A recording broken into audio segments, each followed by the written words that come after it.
పరిశుద్ధులు ప్రియులైన దేవుని పిల్లలందరికీ యేసుక్రీస్తు నామం పేరిట శుభవందనలు తెలియజేసుకుంటా ఉన్నాను. యెషయా గ్రంథం 49వ అధ్యాయం 2వ వచనము. అందులో మొట్టమొదటి మనం చూసాము, నా నోరు వాడిగల ఖడ్గముగా ఆయన చేసి ఉన్నాడనేది కొద్ది నిమిషాలు ధ్యానించుకున్నాం. అందులో రెండవ భాగంగా ఆయన చేతి నీడలో నన్ను కప్పి ఉంచారని ఉంటుంది.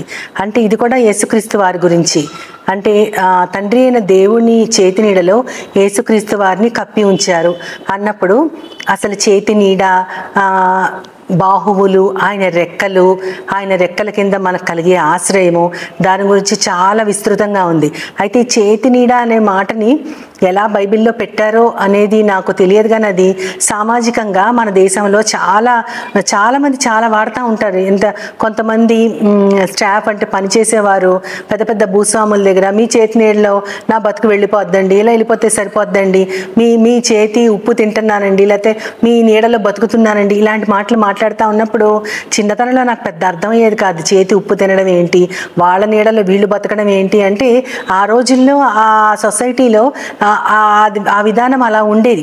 భూస్వాముల దగ్గర వాళ్ళు ఎప్పటి నుంచో కొన్ని తరాల వారు, జనరేషన్ ఆఫ్టర్ జనరేషన్, ఆ జనరేషన్స్ వారి దగ్గర పనిచేస్తూ ఉంటారు. తాత పనిచేస్తాడు, ఆయన తర్వాత తండ్రి తర్వాత కొడుకు, మారని విధంగా ఆ యొక్క సిచ్యుయేషన్ ఉండేది.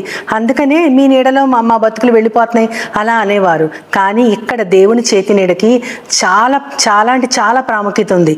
అది ఆ చేతి నీడని గురించి మనం ఆలోచిస్తే కీర్తనలు 91 మొట్టమొదటి వచనంలోనే మహోన్నతుని చాటని నివసించువాడే సర్వశక్తిని నీడని విశ్రమించువాడు. అక్కడ 2 కేటగిరీస్ ఉన్నాయి, మహోన్నతుడు ఉన్నారు, సర్వశక్తుడు ఉన్నారు. అయితే ఒక దైవజనుడు ఒకసారి దాని అర్థం తెలియజేశారు. మహోన్నతుడు సర్వశక్తుడు ఇద్దరు ఒకటే, కానీ రెండు ఎందుకు చెప్పారంటే మన ఇండియన్ గవర్నమెంట్లో మనకి హైయెస్ట్ పొజిషన్ ఎవరిది అంటే రాష్ట్రపతి అని మనం చెప్పగలం. ఆయన president, first citizen of India, తర్వాత ప్రైమ్ మినిస్టర్. మనం కానీ పవర్లో చూసుకుంటే కనుక ఫస్ట్ సిటిజన్కి ఏమాత్రం పవర్ లేదు. ఆయన జస్ట్ సంతకాలు పెట్టడానికి, మెయిన్ వాటి రూల్స్ని పాస్ చేయడానికి మాత్రమే ఆయన ఉపయోగపడతారు. కానీ మొత్తం పవర్ అంతా ప్రైమ్ మినిస్టర్ది. ఆయన ప్రైమ్ మినిస్టర్ ఆయన సర్వశక్తిమంతుడు అయితే ప్రెసిడెంట్ ఏమో మహోన్నతుడు. అలా ఒక దైవజనుడు వివరించినప్పుడు నాకు దానిలో కల వ్యత్యాసం అర్థమైంది. ఇక్కడ ఇండియన్ గవర్నమెంట్లో మహోన్నతుడు వేరు, సర్వశక్తిమంతుడు వేరు. ఒకరిదేమో ఉన్నతమైన పొజిషన్, ఒకరిదేమో సర్వశక్తిమంతత్వం. కానీ దేవుని విధానంలో ఆయనే మహోన్నతుడు, ఆయనే సర్వశక్తిమంతుడు. అందుకని మహోన్నతుని చాటన నివసించువాడు ఆయనే సర్వశక్తిని నీడను విశ్రమిస్తున్నాడని తెలుసుకోగలగాలి. కాబట్టి ఎవరి నీడలో మనం విశ్రమిస్తున్నాము అంటే ఒక సర్వశక్తిమంతుడైన దేవుని నీడలో మనము విశ్రాంతి తీసుకుంటున్నాము. అంతేకాకుండా 121వ కీర్తన 5వ వచనంలో కూడా ఆ యెహోవాయే నిన్ను కాపాడువాడు, ఆయన నీ కుడి పక్కన నీడగా ఉన్నాడని ఉంటుంది. అంటే ఆయన మనల్ని కాపాడుతూ మన కుడి పక్కనే నీడగా ఉన్నటువంటి వాడు ఆయనే. ఇందాక మన విశ్రమ స్థానము ఆయనే అని చెప్పుకున్నాం. ఇప్పుడు మన కుడి పక్కన నీడగా ఉంటూ మనల్ని కాపాడేది కూడా ఆయనే. అంటే ఆయన చెయ్యి మన చేతిని పట్టుకొని నడిపిస్తూ ఉంది. మనం ఎటువంటి భయము బెదురు లేకుండా, ఏ అపాయానికి భయపడకుండా మనం ముందుకు సాగచ్చు. ఎందుకంటే మన పక్కన నీడగా ఉన్నది ఆ యెహోవా దేవుడే.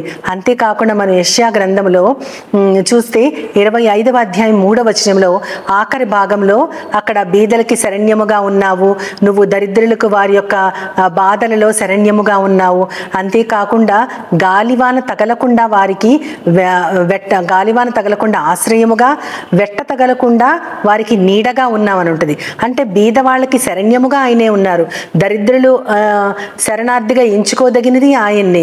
గాలివాన తగలకుండా ఆశ్రయముగా ఉన్నది ఆయనే.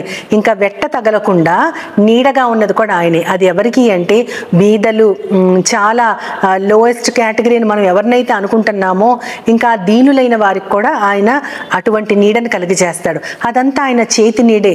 ఆయన చేతి నీడ గురించి చెప్తూ ఎన్నో వచనాలు ఉన్నాయి. అయితే అదే యెషయా గ్రంథంలో 51వ అధ్యాయం 16వ వచనంలో ఇంకొక అద్భుతమైన మాట ఉంటుంది. అదేంటంటే ఆయన తన జనంతో చెప్తా ఉంటారు. ఏమనంటే ఆకాశాన్ని స్థిరపరచువాడను నేనే అని నువ్వు తెలుసుకోవాలి, భూమికి పునాదులు వేసేవాడిని నేనేను నువ్వు తెలుసుకోగలగాలి, నువ్వు నా జనము అని నేను సియోనుతో చెప్పగలగాలి. సియోను అంటే దేవుని మందిరము. అక్కడ దేవుని ఆత్మ ఏమంటుందంటే, ఆ సియోను అనే ప్రదేశానికి మీరు నా జనము అని నేను చెప్పాలి, నా శక్తి ఇది అని చెప్పుకుంటా ఆయన అలా చెప్పగలగాలి. కాబట్టి మీకు మీ నోటిలో నా మాటలు ఉంచుతాను, నా చేతి నీడలో మిమ్మల్ని దాచి ఉంచుతాను. నేను మామూలుగా ప్రార్థన చేసేటప్పుడు ఎప్పుడు కూడా, నాయన మేము ఏం మాట్లాడాలో మాకు తెలియచేయండి, మా నోటిలో మీ మాటలు ఉంచండి, మీ చేతి నీడలో మమ్మల్ని దాచి ఉంచండి అని చెప్తా ఉంటాను. కానీ అది తన జనాంగం కోసం దేవుడిచ్చినటువంటి గొప్ప వాగ్దానం. అంటే వారికి అర్హత లేదు. ఎవరికి తన జనమని ఎవరినైతే ఆయన గొప్పగా ఎంచుకుని అబ్రహాము ద్వారా వచ్చిన ఆ స్వాస్థ్యాన్ని ఆయన పిలుచుకున్నారో ఆ జనాంగము ఎంతో వ్యతిరేకత చూపించిన వారు, ఎన్నోసార్లు ఆయన ఉగ్రతకు పాత్రులయ్యారు. మళ్ళీ ఆయనే కరుణతో దయతో దయదల్చి వారిని చేరదీసిన విధానం మనకి బైబిల్ అంతా స్పష్టంగా కనపడతానే ఉంటుంది. వారికి ఆ అర్హత లేకపోయినా సియోనుతో ఆయన చెప్పాలంట, వీళ్ళు నా జనము అని. కాబట్టి వాళ్ళకి అర్హత లేదు కాబట్టి ఆయన చెప్పగలిగినట్లు ఆ అర్హతను కూడా ఆయనే కలుగజేస్తున్నాడంట.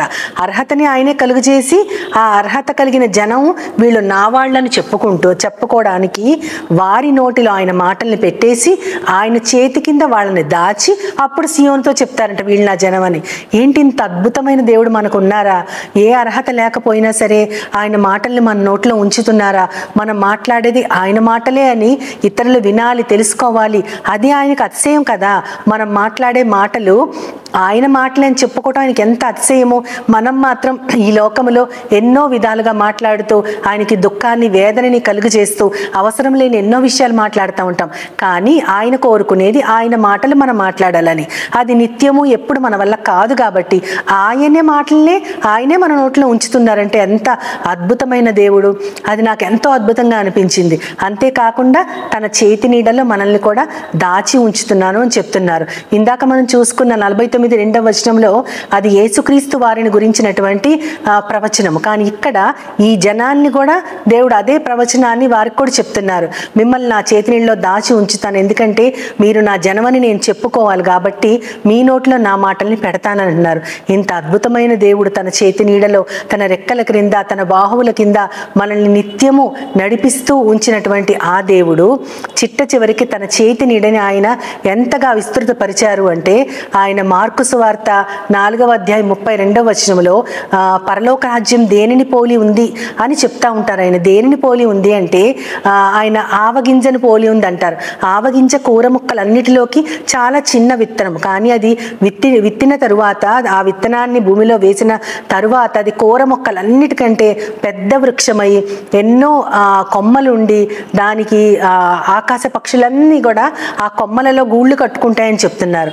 అంటే ఆ పరలోక రాజ్యం ఆయన చేతి నీడ ఎంత విస్తరించిందంటే, ఆయన బాహువులు ఎంత విస్తరించాయంటే పరలోక రాజ్యమే ఆయన చేతి నీడ అయిపోయింది. ఆ పరలోక రాజ్యంలో ఎవరు ఆశ్రయం పొందగలరంటే అందరూ.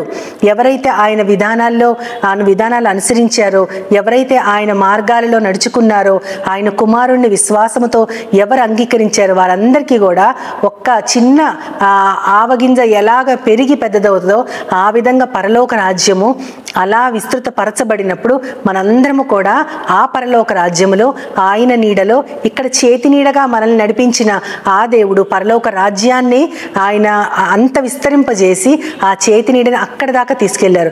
ఆ పరలోక రాజ్యంలో మనమందరము కూడా ఎప్పుడు సదాకాలం జీవించాలని ఆయన తన కుమారుడి రక్తాన్ని మన కోసం దారపోశారు.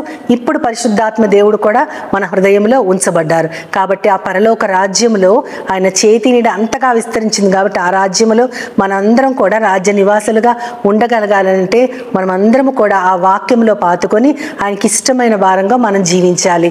ఆ రకంగా ఆ చేతి నీడ ఈ లోకంలో మనల్ని నడిపించడమే కాకుండా పరలోకంలో కూడా మనకి ఎన్నిటన్నిటికీ ఆశ్రయముగా ఉండగలుగునట్లు మనం దేవుని సహాయం కోరుకుంటూ చిన్న ప్రార్థన చేసుకుందాం. ప్రేమమయుడా పరలోకపు తండ్రి, నాయన నీ చేతి నీడ వల్ల మాకు విశ్రమము కలుగుతుంది తండ్రి. నువ్వే నీడగా మా కుడి పక్కన ఉన్నావు తండ్రి. అంతేకాకుండా బీదలకి నువ్వు ఏ విధంగా నీడ కలుగు చేస్తున్నావో చూసాం తండ్రి. నాయన నీ జనమని చెప్పుకోగలుగునట్లు నువ్వే వాళ్ళకి వాళ్ళ నోటికి నీ మాటలను అందించావు, నీ చేతి నీడలో దాచి ఉంచావు. ఇది కేవలం యేసుక్రీస్తు వారి గురించి మాత్రము చెప్పబడింది కాదు ప్రవ్వా, అందరి కోసం నువ్వు ఆ చేతి నీడని ప్రవ్వా చాచావు తండ్రి, మా కోసం అందించావు. అదే ఇప్పుడు పరలోక రాజ్యముగా విస్తృతపరచబడి మేమందరం అందులోకి చేరుకోవాలని నన్ను మమ్మల్ని అందరినీ చేతులకు అప్పజెప్పుకుంటూ నీ ప్రియకుమారుడు నా ప్రియ ప్రభువైన యేసుక్రీస్తు వారి ద్వారా కోరి ప్రార్థిస్తున్నాను పరమ తండ్రి. ఆమేన్, ఆమేన్, ఆమేన్. వందనాలు.